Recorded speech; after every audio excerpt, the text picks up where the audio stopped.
everyone, it's Rebecca from the Glitch Stitchery. Today is the day after my very impromptu little daycation, and I just thought I would talk through it and we would discuss it, and especially if you ever want to do something like this yourself in the same area, the places I went and my thoughts on them and stuff like that.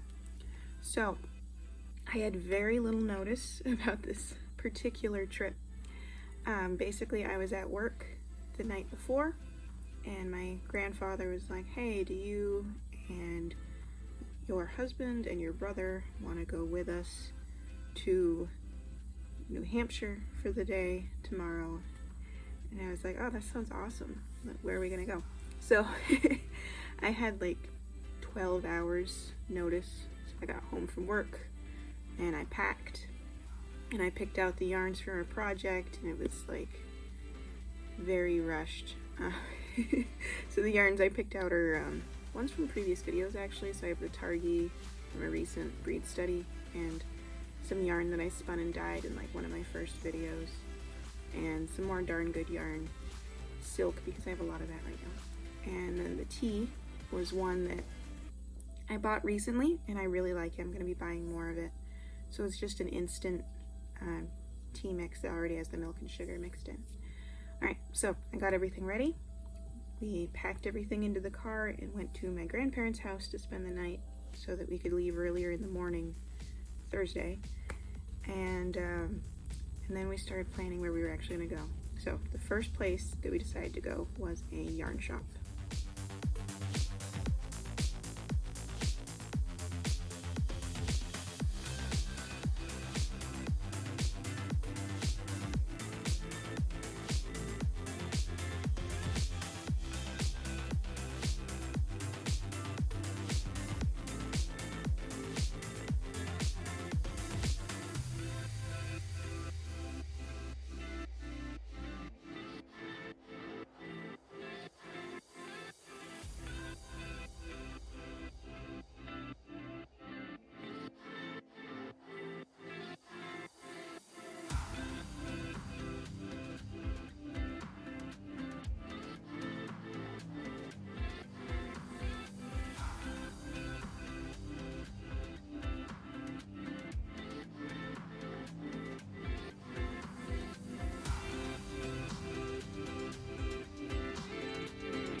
One of the first things we decided on, is in terms of where we were going on this very quick little day-long trip, was we found a yarn shop in Concord, New Hampshire called the Elegant Ewe. And I'd never been there before, but it was on one of my yarn hop lists, so I had wanted to go there eventually. And I didn't take a huge number of photos in there because there were a fair amount of people in there. There was a class going on. But I did want you to at least get a sense of what they had for selection. So, in terms of what I got, because I'm pretty excited, the first thing I want to show you is my shawl pin, because I've always wanted one of these. So it's brass, and it's just so pretty. I've wanted one of these a really long time, and I guess they had just gotten them in, so they had a lot more to pick from. But this one is exactly what I wanted. And then I also picked up two of these crochet hooks. Forest palm wood, I got J and L. And they have that ergonomic thumb thing, but they also have a pointier tip. So I don't know, I'm curious. They have they're really light. And I like this striping on them. I don't know if you can see it. I don't know, they look cool. So I'm gonna try those out. And then of course I also got yarn. So let me just get the bag.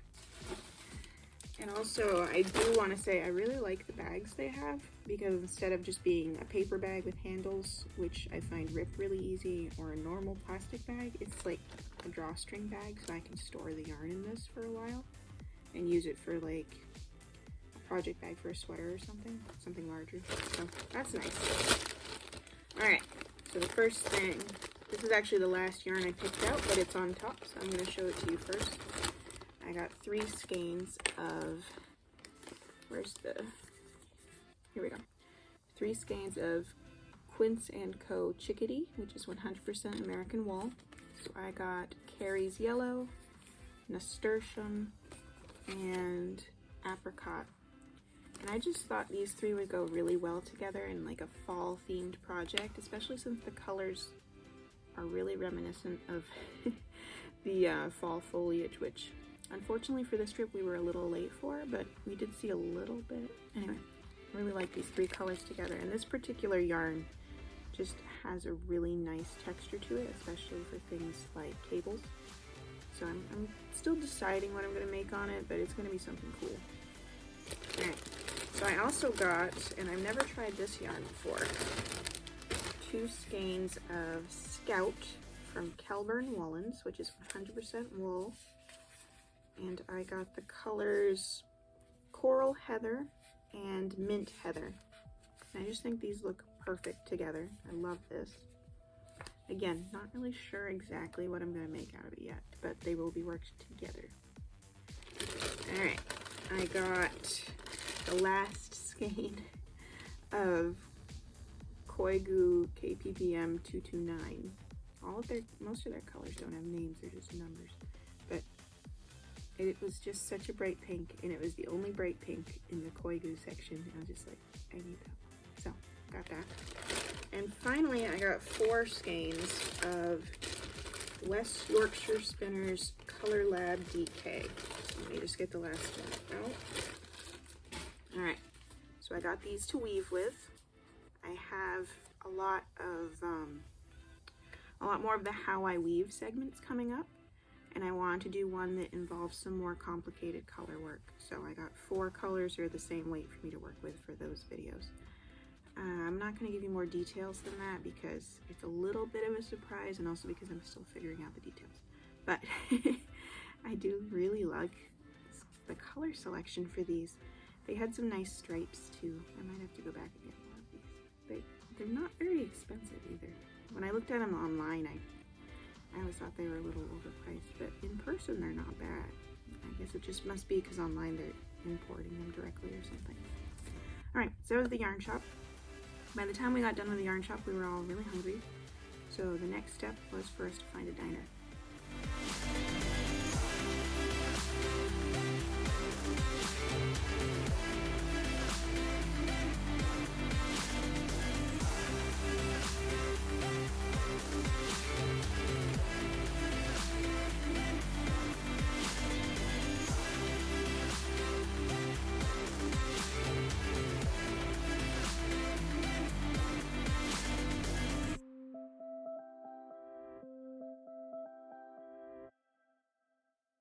Alright, so the diner we went to was actually my grandmother's, I'm gonna say probably purpose for going on the trip, because when it comes down to it, when she plans trips, she's like, okay, there's this restaurant I really want to go to, what can we do around it? So they're always like the first thing she plans. And so this one was the Red Arrow Diner in no, we weren't in Manchester. Where were we? Concord. We were still in Concord. Obviously, because it was the same town as the yarn shop. It was just a few minutes away. So, I didn't take a huge number of pictures because I was eating, but I did take one picture of my meal, and I will say that the corned beef hash was delicious. I think they make it in-house, although I'm not certain on that. And the eggs were cooked perfectly. I always get over easy, and sometimes people have a hard time with that, but they were perfect. The coffee was better than I expected for diner coffee. And you couldn't see it because I'd already eaten it, but the grits were exactly the way I wanted them. And I bought maple syrup to put on them. They come in these cute little containers. Mike, I don't remember what you got. You got like a chicken club, right? Some chicken club, something or other, yeah. It's interesting because their whole menu, you can order anything you want at any time of day, and the menu's huge. So you can get breakfast at dinner time or dinner at breakfast time or whatever. But we were there at like 11:20.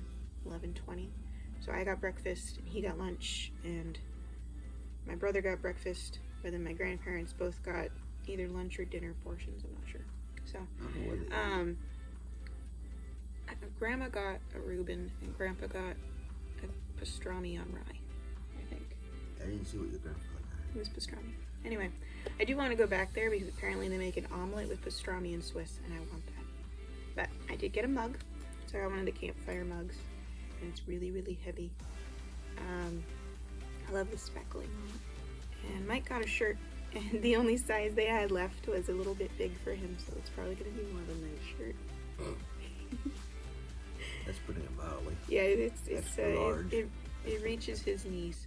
But it was the only one they had left, so that's what that happens. So after we finished at the diner, we just were gonna drive through the White Mountains and just see what we could see for foliage, even though the foliage season was pretty much over. So we went through, let's see, Franconia Notch State Park. I got a postcard. I'm not sure exactly which parts of it we saw compared to others because we were driving. We were in the basin in Boise Rock. Well, I know we passed. I saw the sign for Boise Rock. Yeah, we definitely passed that. Echo Lake, I don't know. Lonesome Lake, I don't know. Yeah, I'm not sure. We did pass a lake, but I'm not sure which of the two it was. So yeah, I have some footage for that. I'm going to play that next, and then we will talk about the last part of our trip, which was the candy store.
The last place we went on our trip was Chutters, which is known for having the world's longest candy counter, and that's in Littleton, New Hampshire. I took a postcard.